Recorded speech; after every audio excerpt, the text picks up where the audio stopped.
नमो अरिहन्ताणं नमो सीताणं नमो आयर्याणं नमो वैच्छायाणं नमो लोये सव्यसागूढम्।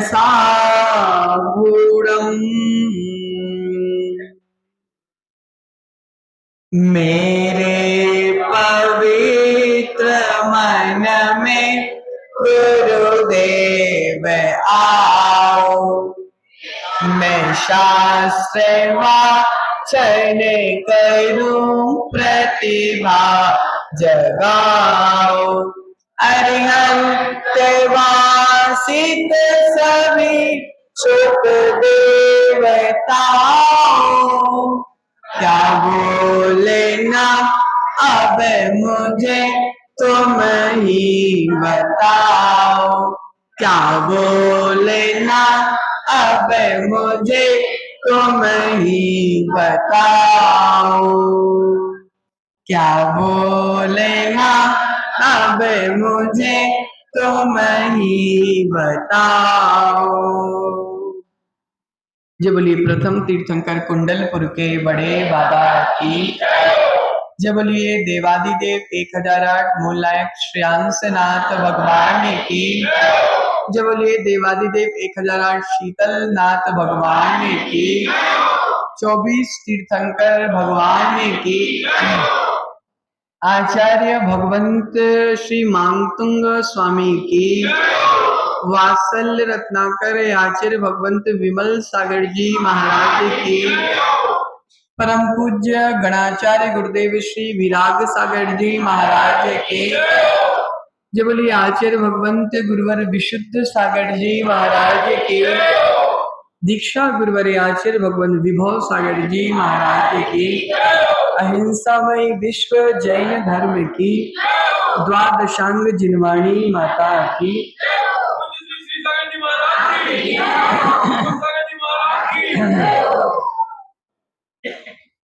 प्रियात्मन, हे मां जिनवाणी, आपकी मंगलमय उपासना हमें इस संसार सागर से पार कराने में सक्षम और समर्थ है। इसलिए मैं भक्तांबर स्तोत्र के माध्यम से भक्ति आराधना करते हुए अपने चित्त को उज्जवल बनाता हुआ इस पावन भक्ति की मंदाकिनी में अवगाहन करते हुए, अरुण भाई, बाहर की नदी में नहाने से शरीर का मैल साफ हो जाता है। सुनील भाई, बाहर की नदी में नहाने से शरीर का मैल साफ हो जाता है, लेकिन भीतर की गंदगी बनी रहती है। बताओ, बाहर की नदी में नहाने से बाहर के मल तो साफ हो जाता है, लेकिन भीतर की गंदगी बनी रहती है। ये भक्तांबर रूपी नदी में नहाने से अरुण भाई, बाहर का मैल साफ हो चाहे ना हो, कर्म रूपी मैल तो हमारा साफ अवश्य हो जाए। आत्मा अवश्य शुद्ध अवस्था को प्राप्त होगी, लेकिन मात्र भक्तांबर को सुनने से नहीं, उसके अनुरूप आचरण करने से। प्रियात्मन, आज अपन 22वें काव्य में प्रवेश कर रहे हैं और 22वें काव्य में आचार्य भगवंत एक अद्भुत माता और एक अद्भुत पुत्र की चर्चा कर रहे हैं। जैसी माता दुनिया में कोई दूसरी नहीं है और जैसा पुत्र दुनिया में कोई दूसरा नहीं हो सकता। चलो अपन 22वें काव्य में प्रवेश करते हैं। स्त्रीणां सतानि सतसो जनयन्ति पुत्रा,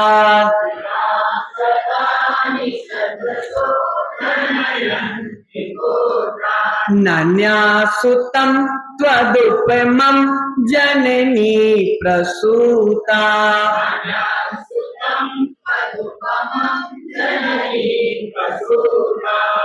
सर्वादिशो दन दधिभानि सहस्ररश्मिम्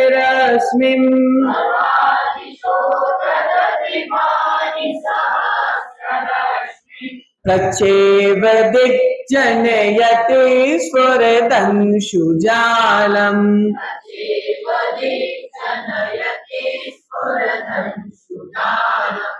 रक्षाबंधन में इतनी मिठाई खाई माता, फिर भी आवाज नहीं निकल रही है। बीमार हो क्या? नहीं तो बुखार चढ़ा हो तो बात दूसरी। थोड़ा क्या किसका वाचन कर रहे हैं? पतियों को कैसे चिल्लाती तुम अपने घर में? बताओ, पति को कैसे चिल्लाती घर में? नहीं चिल्लाती तो फिर बत्ता मार चिल्ला, कुछ तो चिल्ला। प्राच्छेव दिग्जनयति स्फुरदंशुजाला।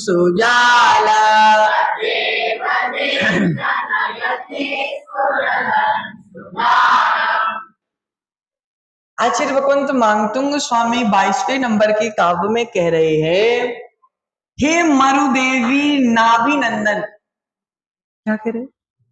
हे मरुदेवी नाभिनंदन, अर्थात आदिनाथ भगवान इस जगती तल पर, इस धरती पर जो समय समय पर इस धरती में कितनी माताएं हैं? सैकड़ों माताएं।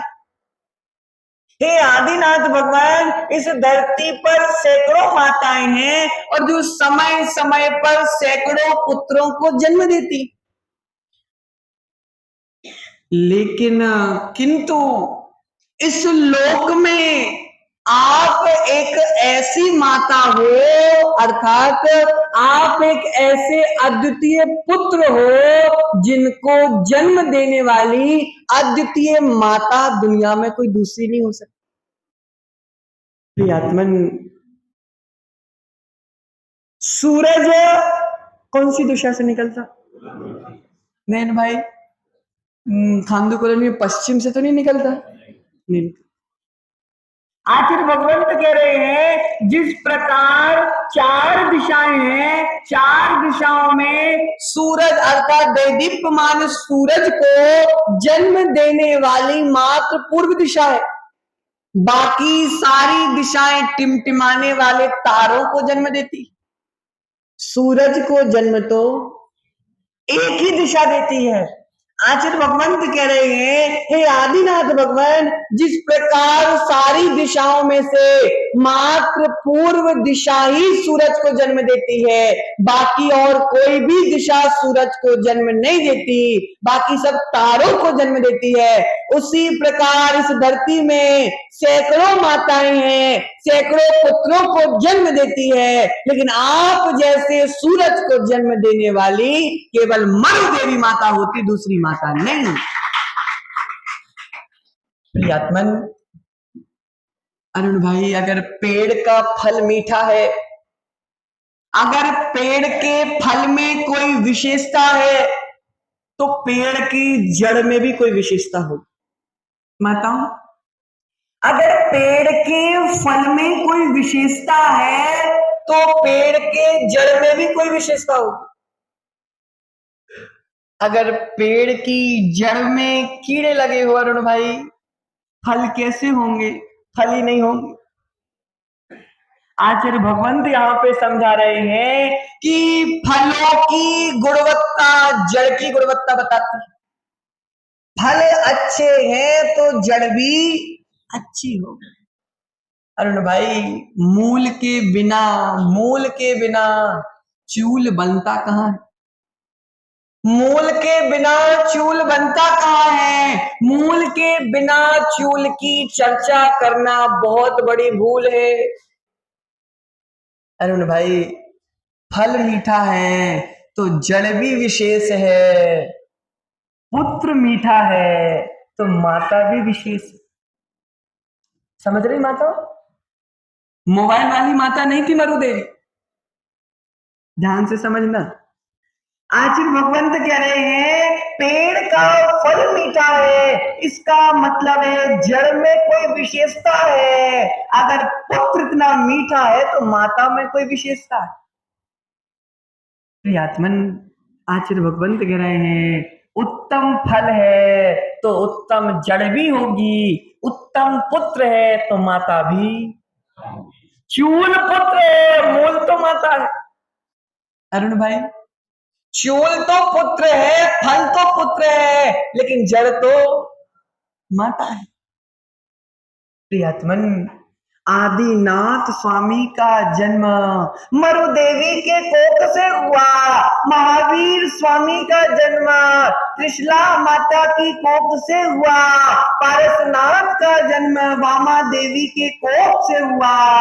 इसमें पारसनाथ का तो पुण्य है, साथ साथ उस मरु देवी का भी तो पुण्य है, उस वामा देवी का भी तो पुण्य है। देखो माताओं, पुत्र के पुण्य से माता प्राप्त होती है और माता के पुण्य से पुत्र प्राप्त होता है। प्रियात्मन, आचार्य भगवंत कह रहे हैं पुण्य माता का पुण्य ही था, माता का पुण्य ही था जो ऐसे संतान को जन्म दिया। ओहो, आचार्य भगवंत कहते हैं माताओं, अगर भूमि उर्वरा नहीं होगी तो फल कैसे उगेगा? अगर भूमि ही उर्वरा नहीं होगी, अरुण भाई, बंजर भूमि में फल नहीं उगते। माताओं, बंजर भूमि में फल नहीं उगते। अगर फल चाहिए तो उर्वरा भूमि भी चाहिए। उसी प्रकार बिना माता के पुण्य से, बिना माता की, जब तक माता उर्वरा नहीं होगी, जब तक माता की पुण्य रूपी खेत उर्वरा नहीं होगी, जब तक संतान रूपी फल लगने वाले नहीं। प्रियात्मन, माताओं, अगर हम चाहें कि कश्मीर में जो केसर उगती है वो हम अपने खांडू कॉलोनी में उगा ले तो क्या उग जाएगी माता? जो कर्नाटक में जैसे फल होते हैं ऐसा फल मैं यहाँ पे लगा लूं तो क्या उग जाएगा क्या? और हम चाहें यहाँ के फल वहां उग जाए तो उग जाएंगे क्या? नहीं उगेंगे। क्योंकि आचार्य भगवंत कह रहे हैं कि प्रत्येक भूमि की अपनी अपनी साधना है। जिस भूमि की जैसी साधना होगी वैसे ही फल वह भूमि उत्पन्न करेगी।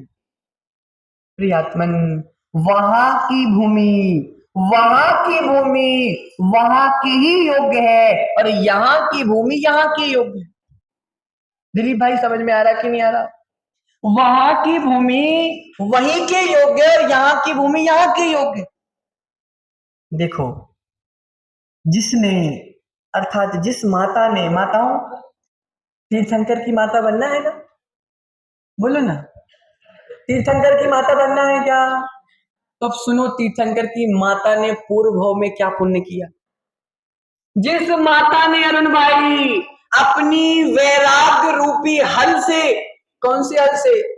लोहे के हल से नहीं, वैराग्य रूपी हल से अपनी हृदय की भूमि को जोता है, जिस माता ने शील और संयम के बीज लगाए, जिस माता ने पूर्व भव में ब्रह्मचर्य व्रत का पालन किया है, जिस माता ने पूर्व में सदाचार शीलाचार का पालन किया है, जिनेंद्र देव की अगाध भक्ति की है, जिस माता ने निरंतर जिनेंद्र भगवान के गुणों से प्रेम किया है, जिस माता ने जिनेंद्र भगवान एवं पूज्य पुरुषों की आराधना की है, ऐसी शीलवती, सदाचारिणी, श्रावकाचार वेदनी, ममता धारिणी, समता धारिणी, ऐसी शीलवती, शील व्रत धारिणी जो जननी होती वही तीर्थंकर को जन्म देती।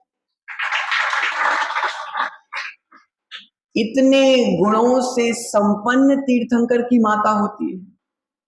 पूर्व भव में इतने संकल्पों को, इतने व्रतों का पालन करती है। जब इन सब का पुण्य इकट्ठा होता है और जब पुण्य उदय में आता है तो तीर्थंकर महावीर पार्श्वनाथ जैसे तीर्थंकर का जन्म उसकी कोख से होता है। अरे भाई, करते हैं हम यही कामना, करते हैं हम यही कामना, अपना देश महान बने, भारत का हर बच्चा बच्चा महावीर भगवान बने। अब बच्चों को तो महावीर बनाना है, लेकिन ये तो मरुदेवी बनने तैयार हो।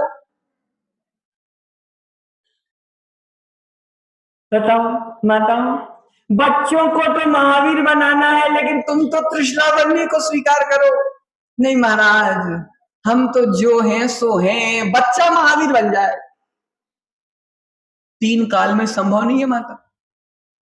आचार्य भगवंत कह रहे हैं, अरुण भाई नारा लगाओ, हर माँ का बेटा कैसा हो, महावीर स्वामी जैसा हो। हर माँ का बेटा कैसा हो, विद्यासागर जैसा हो। हर माँ का बेटा कैसे हो, विराट सागर जैसा हो। नारे लगाने से बन जाएंगे क्या? आचार्य भगवंत कह रहे, ज्ञानियों, हमने नारे तो खूब लगाए, लेकिन आज जो विशेषता चल रही है कि भैया हर माँ का बेटा तो महावीर जैसा हो, लेकिन माँ किसके जैसी हो है? नहीं महाराज, हमारी बात नहीं करो। आचार्य भगवंत समझा रहे हैं कि माताओं, जब भूमि ही उर्वरा नहीं होगी तो पेड़ कैसे लगेगा? सुनील भाई, अगर भूमि ही उर्वरा नहीं होगी तो पेड़ कैसे लगेंगे? बंजर भूमि में पेड़ लगते क्या? अब तुम बंजर भूमि में पेड़ लगाने का प्रयास करोगी तो कैसे लगेंगे? आचार्य भगवंत कह रहे हैं कि जिस भूमि के ऊपर वृक्ष को उगाना है अरुण भाई, पहले वह भूमि कैसी है वो देखो। जिस भूमि पर हमको खेती करना है, उस भूमि पर खेती करने लायक शक्ति है कि नहीं है? ओहो, आचार्य कह रहे हैं इस संसार में सैकड़ों माताएं हैं। सैकड़ों तो क्या, इस संसार में लाखों करोड़ों अरबों माताएं हैं, और वो लाखों करोड़ों अरबों संतानों को रोज जन्म देती है। लेकिन हे जिनेंद्र भगवान, आप जैसी दूसरी संतान जन्म नहीं लेती, आप जैसी दूसरी संतान नहीं होती, क्योंकि आप जैसी दूसरी माता भी माता नहीं तो पुत्र नहीं। आजकल की माताएं तो ऐसी हैं मनीष भाई, आजकल की माताएं तो ऐसी हैं कि बच्चे को खिलाना है, स्वयं काम में व्यस्त है, अब हमको काम करना है, अब बच्चों को कौन संभाले? तो एक सबसे बड़ा औजार आ चुका है आज के समय में, जो बच्चों की देखभाल कर लेता है। माता, अपन ने कार्टून लगा दिया, बच्चा कार्टून देख रहा है, हम रोटी खिला रहे हैं, और मोबाइल नहीं है तो माताएं जा रही हैं कहाँ? नौकरी करने। बच्चों को पालने वाली कौन है? आया, बच्चों को पालने वाली कौन है? भाई, नौकरानी। ओहो, आचार्य भगवंत कह रहे हैं जब बच्चों को नौकरानी पालेंगी, तुम्हारा बच्चा महावीर कैसे बनेगा? अगर तुम्हारे बच्चों को आया पालेगी तो महावीर कैसे बनेगा? अगर माताओं तुम्हें अपनी संतान को महावीर बनाना है, अगर तुम्हें अपनी संतान को आदिनाथ बनाना है, अगर तुम्हें अपनी संतान को पारसनाथ बनाना है, उसके पहले तुम्हें मरुदेवी बनना पड़ेगा। प्रियात्मन, प्रत्येक मां नारा लगाती है, लेकिन ऐसे नारा लगाने से महावीर बनने वाला नहीं है। आचार्य भगवंत कह रहे हैं, त्रिशला की कोख से ही महावीर ने क्यों जन्मा? त्रिशला के कोख से ही महावीर ने जन्म क्यों लिया? वामा माँ की कोख से ही पारसनाथ ने जन्म क्यों लिया? मरु देवी के कोख से ही आदिनाथ ने जन्म क्यों लिया? और एरा देवी के कोख से ही शांतिनाथ ने जन्म क्यों लिया? क्योंकि आचार्य भगवंत कह रहे हैं, कौन सी विशेषता थी उस माता में? उसमें माता में कौन सी भी विशेषता थी? वह माँ कैसी होती है जो इतने महान पुत्र को जन्म देती है? यदि दूसरे के खेत में, अगर दूसरे के खेत की फसल हरियाली को प्राप्त हो रही है, माताओं, अगर देखो मरु देवी के खेत में हरियाली ही हरियाली है, लेकिन मेरा खेत बंजर क्यों रह गया? बोलो ना माताओं, हमारा खेत बंजर क्यों रह गया? मेरे खेत में ऐसी हरियाली क्यों नहीं होगी? कहीं मैंने जोतने में कुछ गलती तो नहीं कर? अजित भाई उठ जाओ, मोह की नींद से उठ जाओ। मानता हूं मैं नींद आ रही है, लेकिन नींद को आने दो, तुम हमारी तरफ ध्यान दो, ठीक है ना। आखिर भगवंत कह रहे हैं मेरे खेत में ये हरियाली क्यों नहीं आई? कहीं जोतने में, खेत की देखभाल करने में मुझसे कोई गलती तो नहीं हो गई? मुन्ना भाई, आचार्य भगवंत कह रहे हैं कहीं मैंने जोतते समय कोई गलती तो नहीं कर दी? कहीं मैंने जोतते समय खाद का उपयोग नहीं किया? कौन सी खाद? पुण्य की खाद। कौन सी खाद? बताओ कौन सी खाद? पुण्य की खाद। आचार्य भगवंत कह रहे हैं यदि माता पिता का पुण्य नहीं तो वह संतान दूसरे के कोख से जन्म ले गई। तुम्हारी कोख में जन्म नहीं हो सकता जब तक तुम्हारा पुण्य नहीं हो। संतान का भी पुण्य है अरुण भाई। यह जो जन्म होता है इसमें संतान के पूर्व भवों का पुण्य पाप जुड़ा होता है और माता पिता के भी पुण्य पाप जुड़ा होता है। माताओं, ऐसी भी संतानें जन्म ले लेती हैं जिन संतान जहां बैठती है वहीं 2 नंबर 1 नंबर जीवन भर करती। स्वयं उठने बैठने की भी शक्ति नहीं होती। माताओं, पूर्व में तुमने उसका कोई कर्जा खाया हो। जिनकी संतान अरुण भाई विकलांग होती है, जिनकी संतान अपने आप में सामान्य स्थिति से विपरीत होती है, जो संतान एबनॉर्मल होती हैं, उन संतानों का पूर्व भव में माता पिता ने कर्जा खाया है, वह कर्जा इस भव में चुकाना पड़ता है। आचार्य भगवंत कह रहे हैं जब भी संतान का जन्म होता है तो संतान का पुण्य पाप और माता पिता का पुण्य पाप दोनों एक साथ होता है, तब संतान का जन्म होता है। प्रियात्मन, यदि संतान जन्मी है, अपने पुण्य योग को साथ में लेकर जन्मी है, इसी घर में जन्मने का पुण्य था इसलिए इस घर में जन्मी। प्रियात्मन, संतान का भी पुण्य है, माता पिता का भी पुण्य है जब संतान का पालन पोषण माता पिता करते हैं और क्या, और माता पिता की बात, संतान की बात भी माता पिता सुनते हैं। पुण्य के बिना पत्ता नहीं हिलता अरुण भाई, पुण्य के बिना पानी प्राप्त नहीं होता। माताओं, पुण्य के बिना पानी तक प्राप्त नहीं होता। पानी प्राप्त भी हो जाए तो गले के नीचे नहीं उतरता। श्री कृष्ण की स्थिति देख लो। माताओं, कितने बड़े राजा थे श्री कृष्ण, और पानी की प्यास में पानी नहीं मिल पाया और प्राणों का त्याग आर्तरौद्र परिणामों के साथ। क्यों? पुण्य नहीं था तो पानी भी प्राप्त नहीं होता। माँ के संस्कार संतान में होते हैं। माताओं, जब शिशु तुम्हारे गर्भ में आता है तो गर्भ में आने के साथ ही शिशु में तुम्हारी भावनाओं का असर पड़ने लगता। आचार्य भगवंत कह रहे हैं यहाँ पिता की चर्चा नहीं है आज। क्यों? क्योंकि संतान की उत्पत्ति पिता के कोख से नहीं, माता की कोख से होती। आचार्य भगवंत कह रहे हैं कि देखो भैया, पहले अरुण भाई एक प्रश्न का उत्तर दो आप, पहले माँ का जन्म होता है कि संतान का जन्म होता है? क्यों? माता तो 20-25 साल पहले हो जाती है।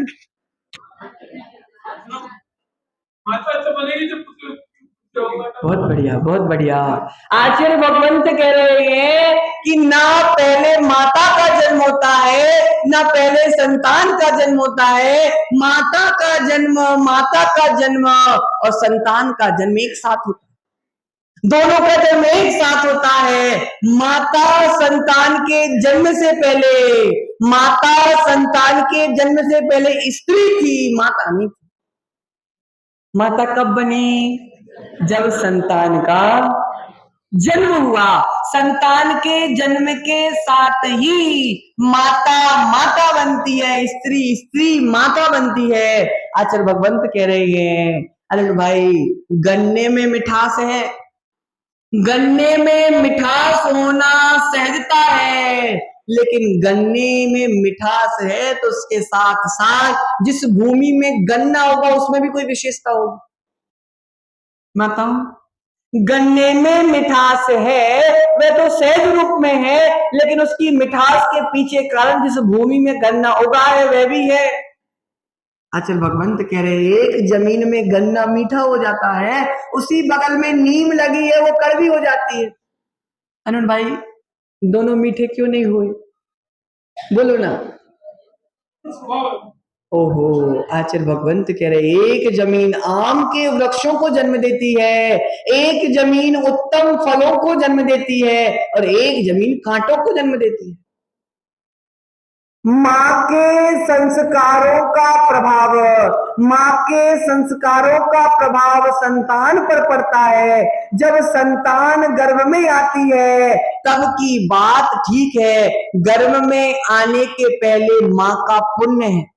देखो अरुण भाई, गर्भ में आने के पहले माँ का पुण्य है। यदि माँ बाप का पुण्य नहीं है तो कभी शत्रु भी हमारे गर्भ में आ जाता है, पूर्व भव का बैरी भी हमारे गर्भ में आ जाता है। आचार्य भगवंत कह रहे प्रिय माताओं, जब मैं आज के दौर की चर्चा करूं कि गर्भवती माताओं को क्यों बोला जाता है कि भैया पूजा करो, माताओं पूजा करो, दर्शन करो, महाराज के प्रवचन सुनो, महाराज के प्रवचन में जो बातें बोल रही है सुनो, जाप करो, भक्तांबर का पाठ करो, कुंडलपुर के बड़े बाबा का विधान करो। क्यों बोला जाता? संस्कार।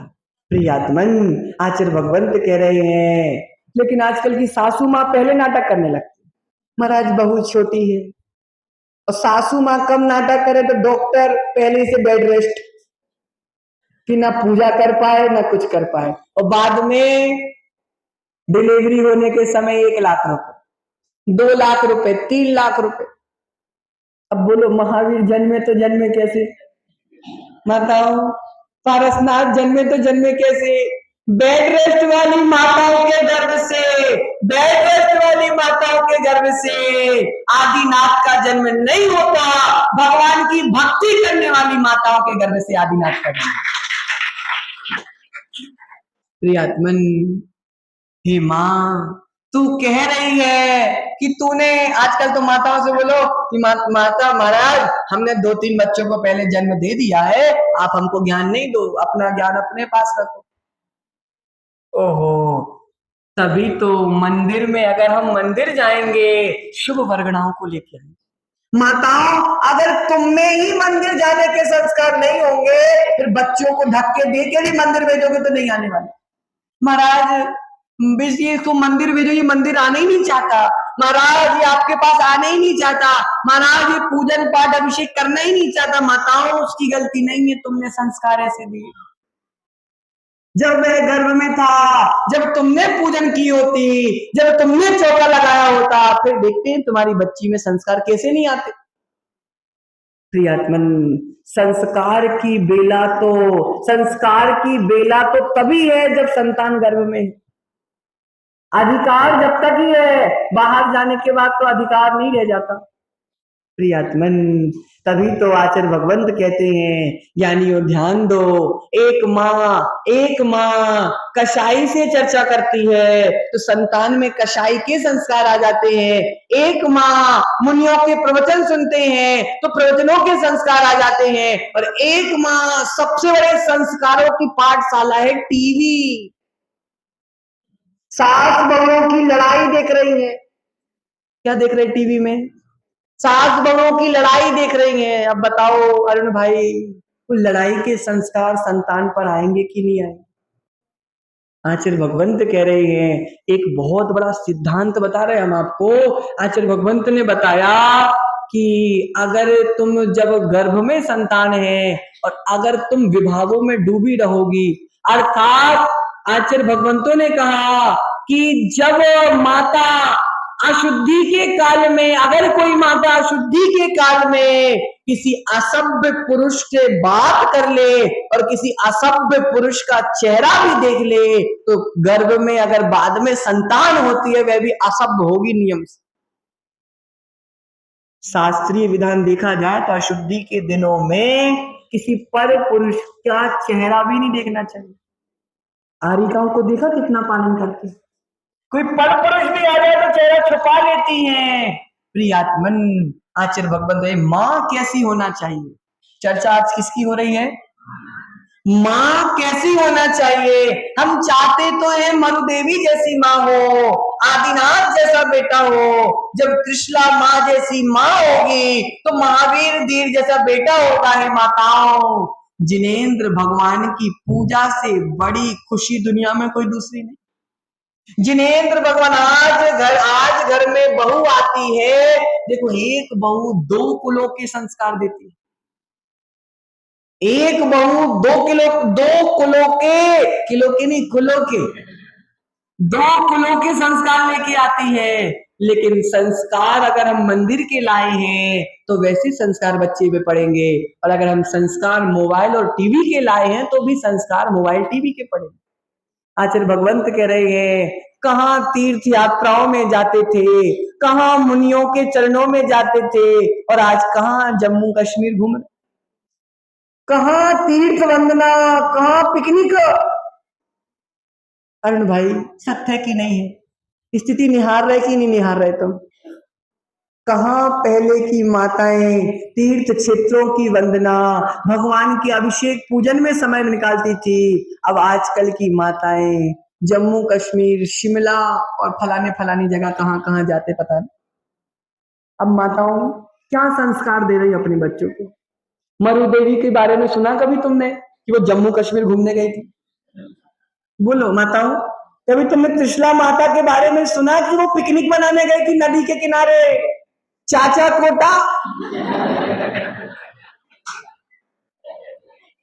माताओं बोलो ना। आचार्य भगवंत आज वही समझा रहे हैं कि माँ की भावनाएं, सुनो माताओं ध्यान से, माँ की भावनाएं बेटे की भावनाएं हो जाती हैं, माँ के भाव बेटे के भाव हो जाते हैं।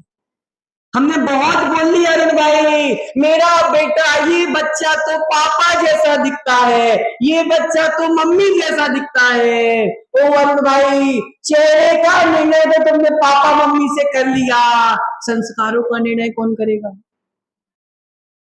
पापा जैसे संस्कार तो दूर की बात है, पापा जैसे संस्कार नहीं आते जितने माता के संस्कार आते।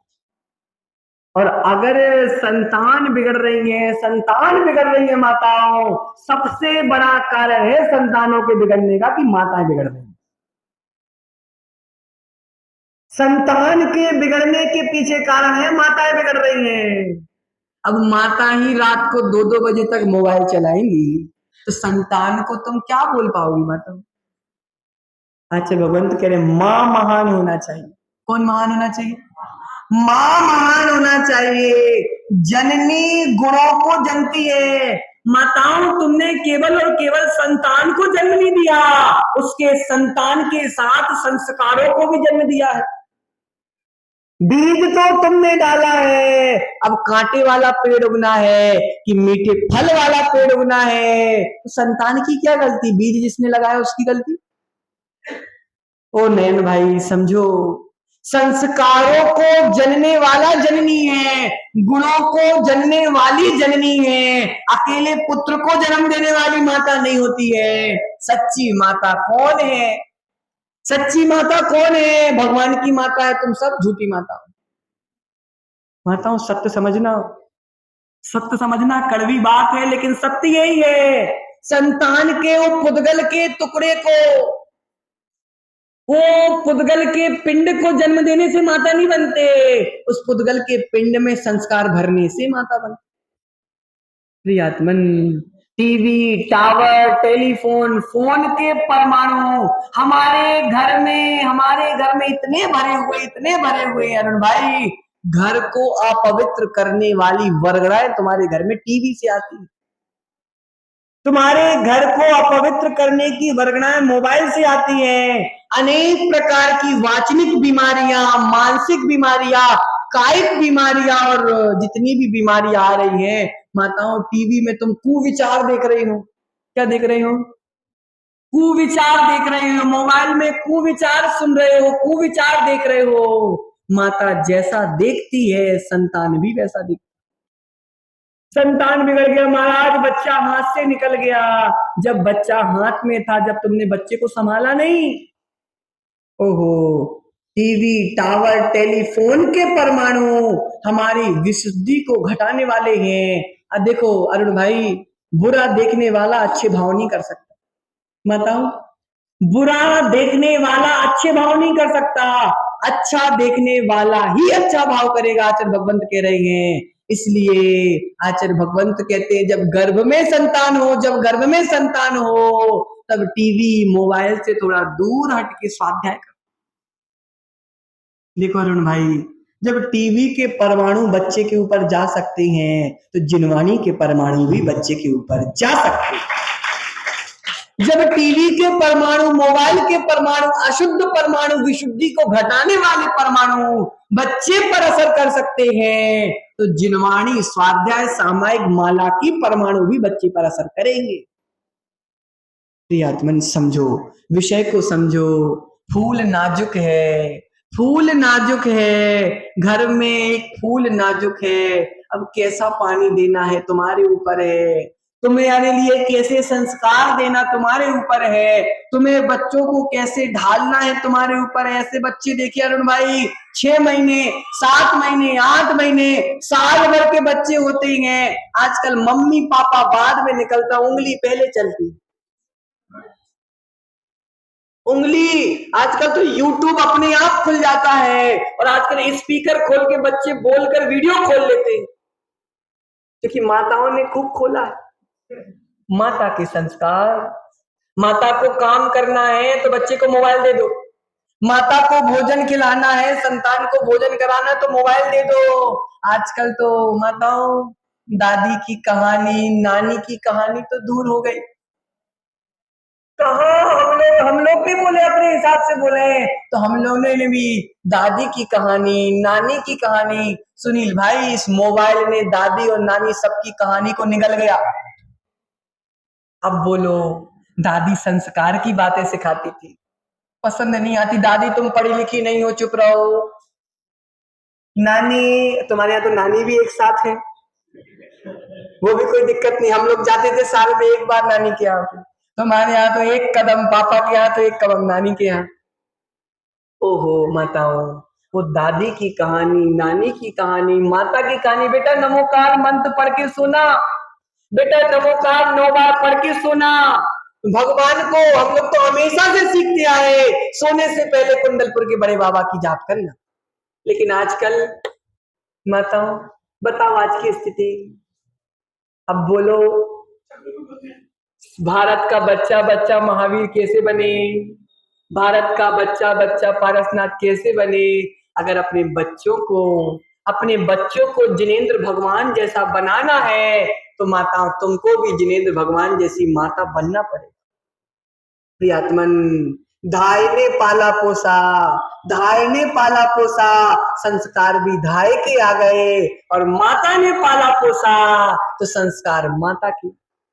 प्रियात्मन, आपका ही है, संतान किसकी है, आपकी ही है। आपके अंदर जब 9 महीने वह गर्भ में था, देखो माताओं, कांच को जब पिघलाते हैं, कांच को जब पिघलाते हैं और जिस सांचे में डाल देते हैं, अरुण भाई, ठंडा होने के बाद उस शेप को तुम बदल नहीं सकते, ठंडा होने के बाद उस शेप को तुम बदल नहीं सकते। आचार्य भगवंत कह रहे हैं, उसी प्रकार जब तुम्हारी संतान है, वह गर्म पिघला हुआ कांच है, जिस सांचे में तुम डाल दोगी उसी सांचे में वह सेट हो जाएगा। अरुण भाई देखो, कुंभकार जब मटका बनाता है ना, तो मिट्टी को चाक के ऊपर रखता है। जब तक मिट्टी गीली है, जब तक तो जिस सांचे में ढालना चाहे, जिस शेप में ढालना चाहे डाल लेता है। ठंडी हो जाए और भट्टे में पक जाए, फिर तोड़ना पड़ेगा उसी सांचे में, पुनः वह उसी शेप में पुनः वह ढल नहीं सकता। माताओं, अभी तुम्हारी जब संतान गर्भ में रहती है, जब वह चाक पर रखी गीली मिट्टी है, ढाल लो जिस शेप में ढालना चाहो, या तो तुम भगवान बना दो, या तो तुम हैवान बना दो या तो तुम शैतान बना दो, सब तुम्हारे ऊपर है। प्रियात्मन, सैकड़ों माताएं हैं, लाखों माताएं हैं, करोड़ों माताएं हैं, लेकिन हे तीर्थंकर आदिनाथ, आप जैसी माता दुनिया में कोई दूसरी। आचार्य भगवत ने बहुत प्यारा पद्यानुवाद किया। सत सत नारी सत सत सुत को जन्म दिया करती, किंतु आपकी माता जैसी कौन कहाँ रहती। सभी दिशाएं ताराओं को, क्या बोल रहे माता, सभी दिशाएं ताराओं को जन्म दिया करती, पूर्व दिशा ही एकमात्र जो दिनकर को जनती। सारी दिशाएं ताराओं को